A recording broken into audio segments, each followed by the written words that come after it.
Durante los últimos meses, miles de guatemaltecos han tomado las calles de las principales ciudades de su país para exigir la renuncia del presidente Otto Pérez Molina, un general retirado acusado de corrupción.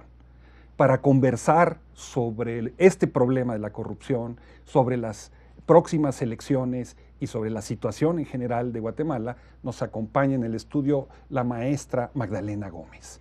Magdalena, hola. Muchas gracias por estar aquí. Gracias a ustedes por invitarme. Magdalena ha sido durante más de una década participante en el movimiento de solidaridad con Guatemala, colaboró en el proceso de paz de muchas maneras, apoyó el trabajo de la Arquidiócesis de Guatemala en la promoción de derechos humanos, es autora de un libro que fue muy relevante en su momento, donde no hay abogado, conoce muy bien la situación de Guatemala.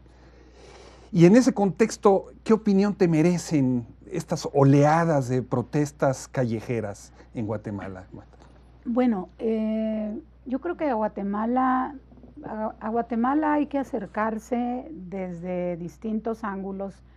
El que yo de alguna manera privilegio es el de que esta situación tan grave de alguna manera es un parteaguas en lo que han sido ya casi 20 años desde la firma de la paz en Guatemala. La crisis política más grave desde la firma de los acuerdos de paz. La crisis política más grave y de alguna manera creo yo que será un cierre de ciclo, aún no sabemos hacia dónde, no se ve tan promisorio, sin embargo, vaya, la protesta social ha estado ya haciendo planteamientos que no sabemos qué tanta fuerza puedan lograr. Recapitulemos los hechos así muy rápidamente, Magda.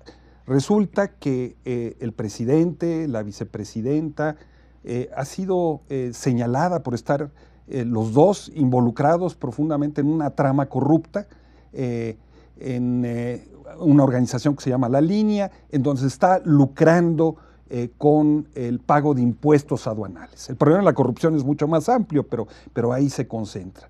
Y esto pareciera ser que es la gota que derrama el vaso. Así es. Es sin duda la gota que derrama el vaso. La corrupción ha estado presente evidentemente en los años de la guerra, del movimiento armado, estuvo presente y los militares hacían toda suerte de tráficos y demás. La cuestión ahora es que a nombre del Estado se organiza la corrupción y la organiza ni más ni menos que un militar retirado, pero de lo que no se puede retirar es de sus antecedentes en la etapa contrainsurgente, en donde tuvo una participación destacada en los años sobre todo 82 y 83. Un militar retirada que estuvo en la etapa de contrainsurgencia. Sí, así es, y un militar retirado que se vistió de político justo a partir de las negociaciones de la paz. Él fue el que firmó por parte del ejército esos acuerdos. Él firmó por parte del ejército, hubo otros generales que también participaron, pero él de alguna manera capitalizó su participación en ese proceso para pretender encauzar una vía política de gobierno y pretender dejar de lado su pasado militar. Debo decir que en términos visibles sí gobernó, para usar una figura, sin el uniforme militar, sin la militarización visible, que era uno de los temores que teníamos muchos. O sea, gobernó como civil, gobernó general. Como civil y robó como civil también, ¿no? Ha robado como civil, ha sido corrupto como civil.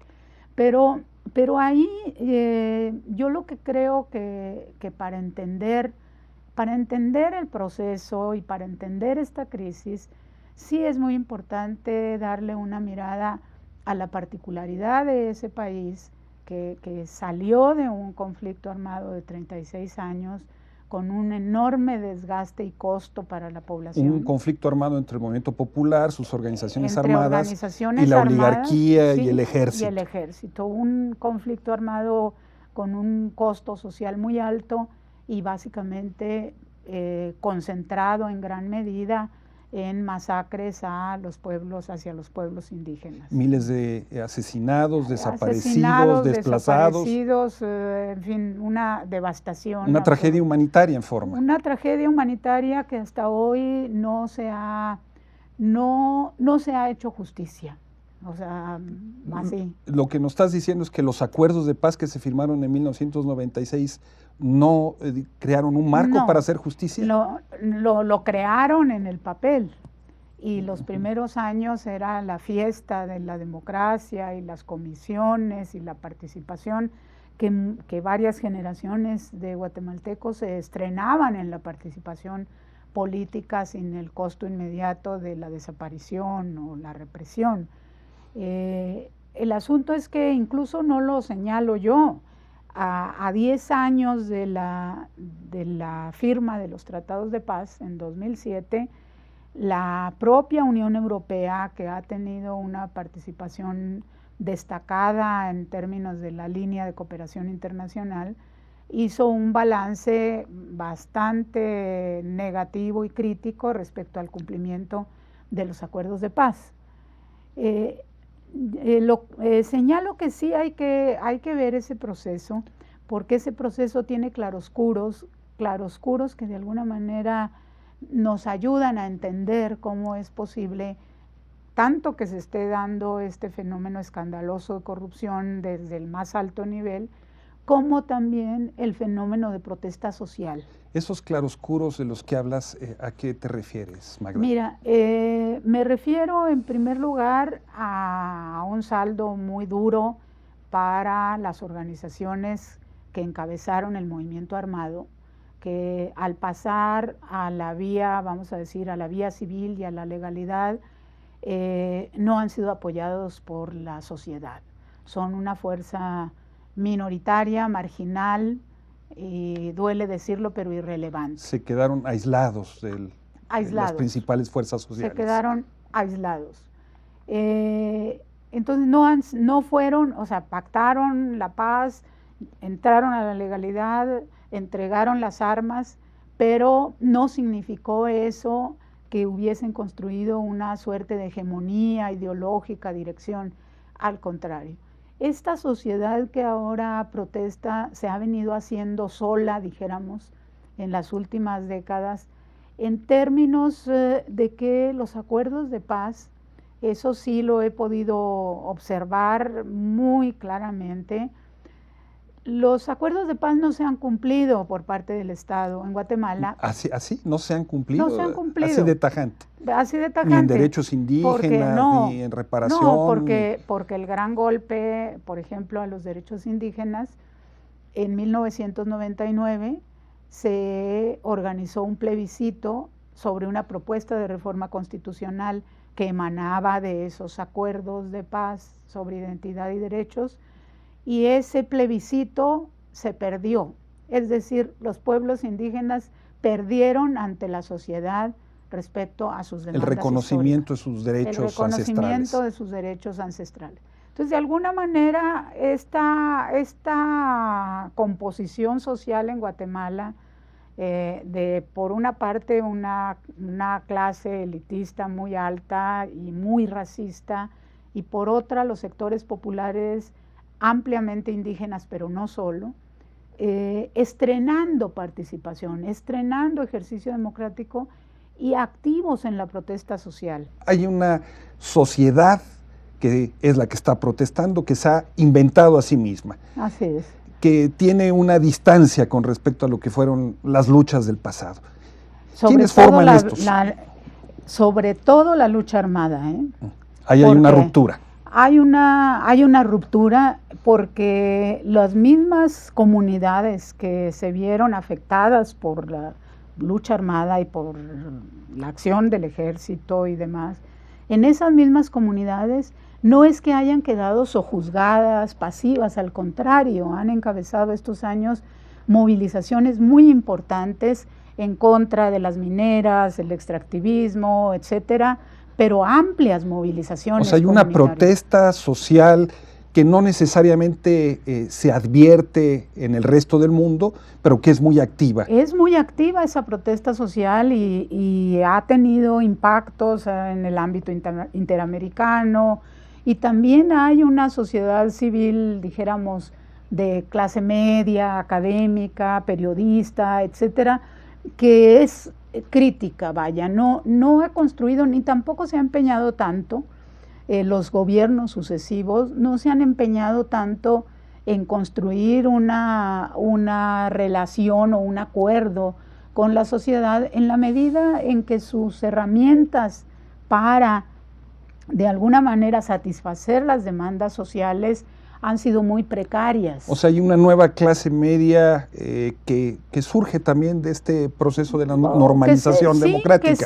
Que se de alguna manera que disfruta de la vida democrática, digo yo, que usufructúa una vida democrática, y curiosamente todos los sectores, todos sin excepción, te señalan el parteaguas de la firma de la paz como un momento muy positivo, porque es el momento que les ha permitido ser. O sea, más allá de que no se cumpla lo que dicen los acuerdos, sí lo que se ha cumplido es toda esta carga simbólica y real de salida a las calles, de participación, de organización comunitaria. Y vínculos, convergencia entre estos dos grandes bloques sociales, el de las clases medias urbanas y el de los campesinos, indígenas que resisten el proyecto minero. Sí los hay sin duda, pero no de una manera muy articulada. Sigue planteándose determinadas figuras de las que provienen desde las etapas previas, yo destaco siempre a Miguel Ángel Alvisures, que es fue dirigente sindical en los años de la guerra, en el sindicato de la Coca-Cola precisamente, y es una persona muy consecuente que después, estos años, se ha convertido en periodista de periódicos pequeños, pero con mucha legitimidad y una voz muy crítica tanto hacia la clase política, ¿sí?, como a los rumbos que toma de repente el movimiento. Una parte de eso de movimiento popular, Magda, antes de plantear el problema de la corrupción como tal, había venido ya insistiendo en la necesidad de avanzar en un proceso de una nueva constituyente y una nueva constitución, como se ha hecho en otros países de América Latina. Había venido y ahorita lo está retomando, te digo, no sé qué tanta fuerza tenga, pero, por ejemplo, se está planteando la fecha del 6 de septiembre para las próximas elecciones, se está planteando en duda en términos de que en lugar de hacer unas elecciones presidenciales con una multitud de candidatos que no le dicen nada a la población y al tejido social, sino emanados de las mismas componendas de la clase política, que se ponga un alto y se habla, yo no sé qué tanta fuerza tenga, se habla de un nuevo pacto social, se habla de un gobierno de transición, de parar el carro para arreglar cuentas. Hay quien sostiene que en este marco de legalidad electoral que existe, las cosas van a seguir como están, independientemente de las protestas, que este marco legal refuerza el poder de la partidocracia, la penetración del narcotráfico en la definición de los candidatos, es decir, un conjunto de elementos que realmente no permiten avanzar a fondo en la democratización del país. ¿Tú considerarías que es cierto? Es muy probable, sí, es cierto que hay todos esos factores, y es muy probable que no le alcance la fuerza al movimiento social para lograr detener este recambio electoral. Es muy probable. Yo no le apostaría a que es inminente que suspendan el proceso electoral. Pero yo sí insisto mucho en ver ese proceso de esta etapa de la firma de la paz por una cuestión, porque también eso nos ayuda a entender cómo es que se está visibilizando esa corrupción, porque en otros países también las ha habido y no, pues la tapan, la detienen. México, Colombia, Perú son ejemplos de corrupción impresionante, y no sucede lo que está sucediendo en Guatemala. Así es.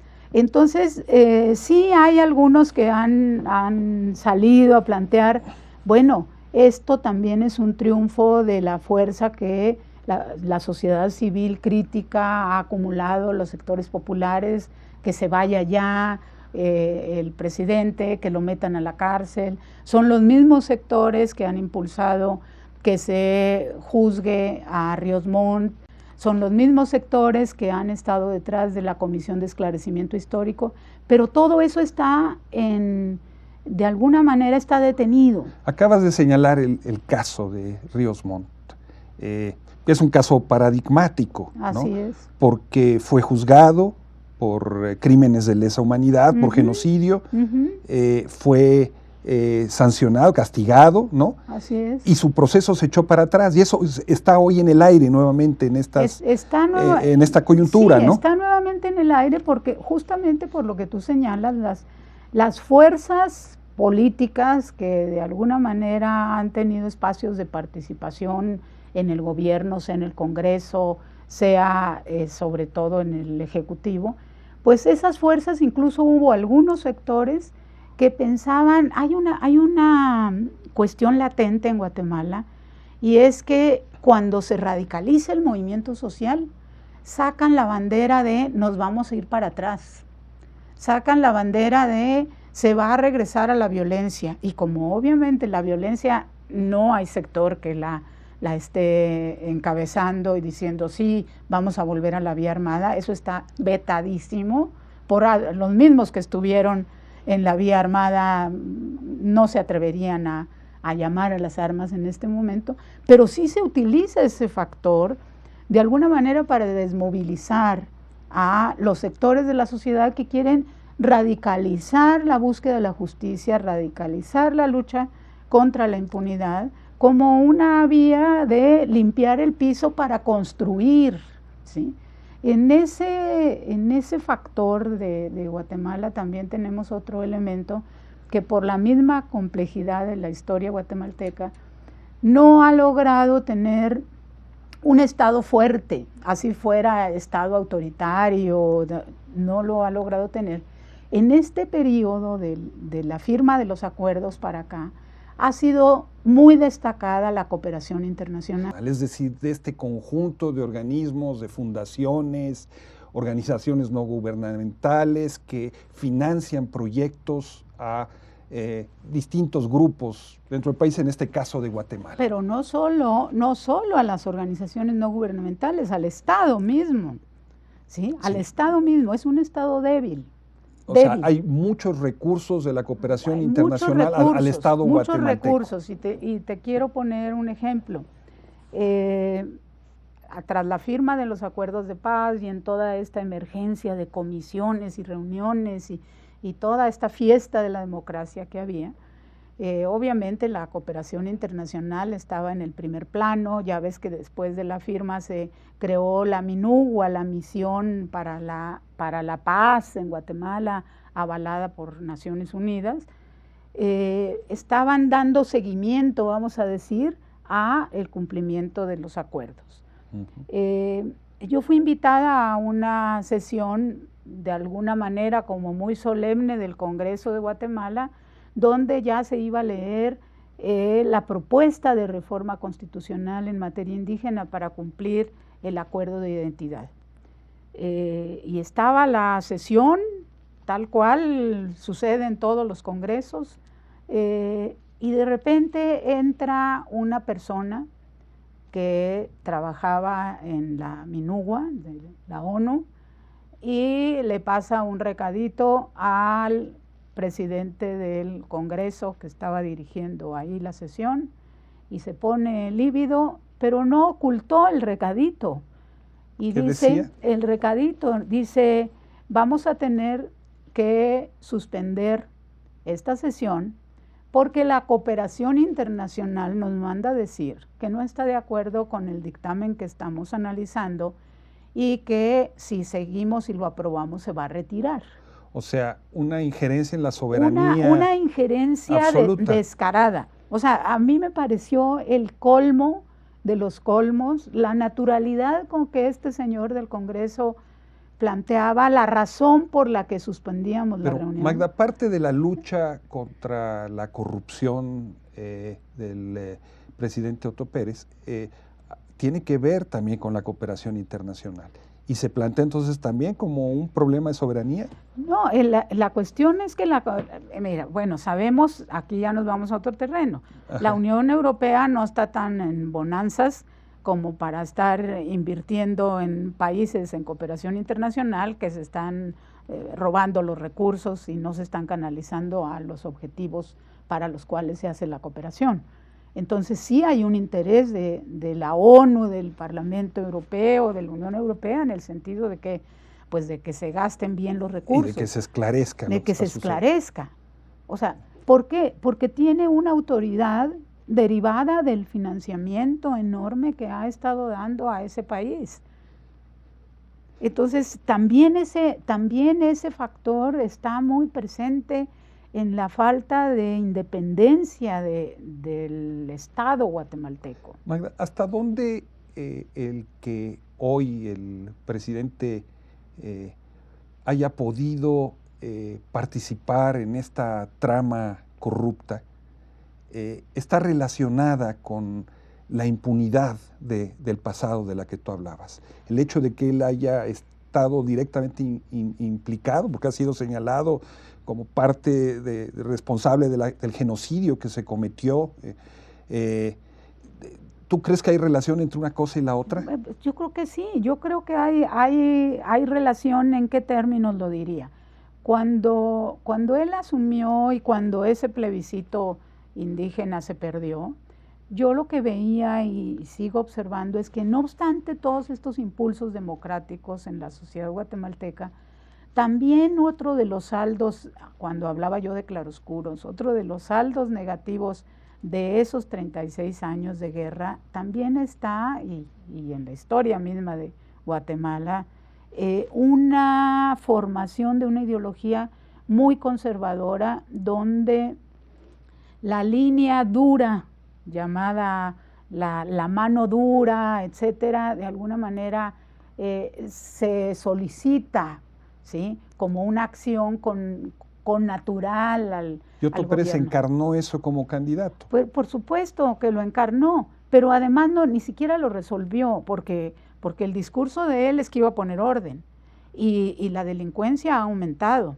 La presencia de los Zetas en Guatemala es impresionante, la presencia de ¿no? los Zetas, las maras, o sea, ni siquiera, ya no diga los derechos sociales elementales, ni siquiera la seguridad básica para la población ha podido garantizar a alguien que proviene, pues que ha sido parte del ejército, ¿no? No deja de ser una ironía que en el 2013 el Banco Interamericano del Desarrollo lo nombró uno de los 10 mandatarios del año.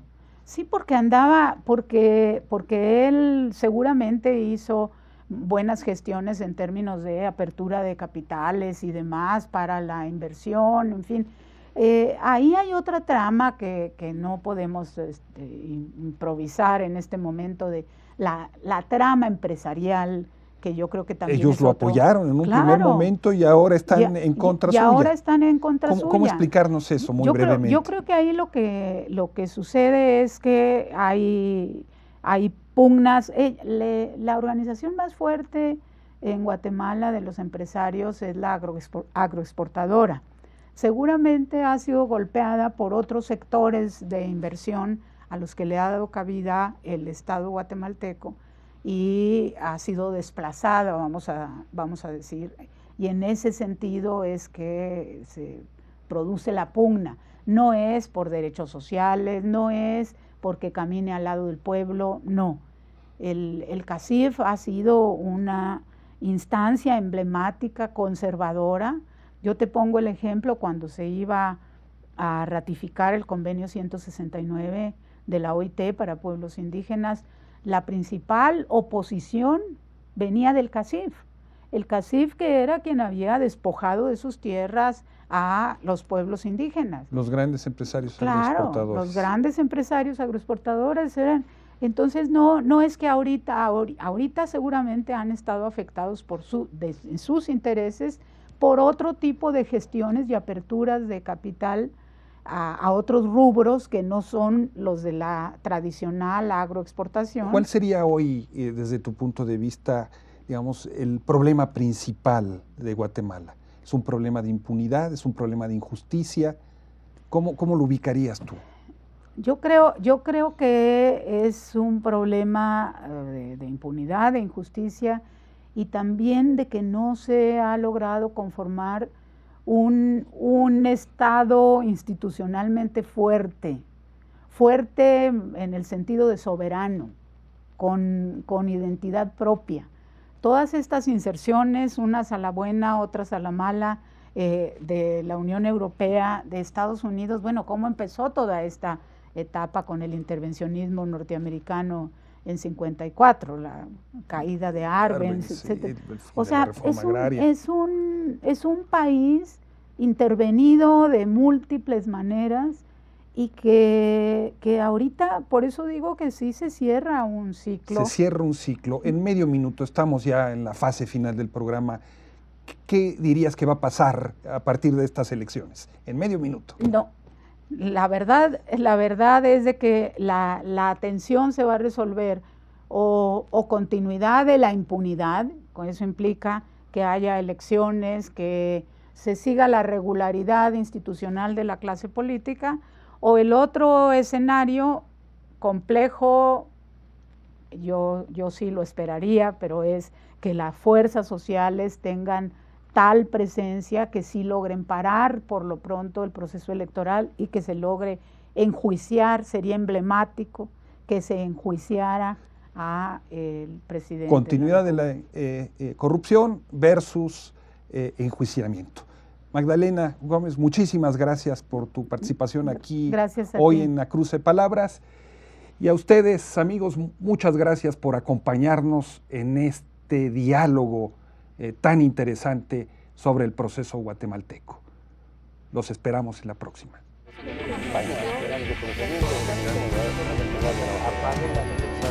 Pero,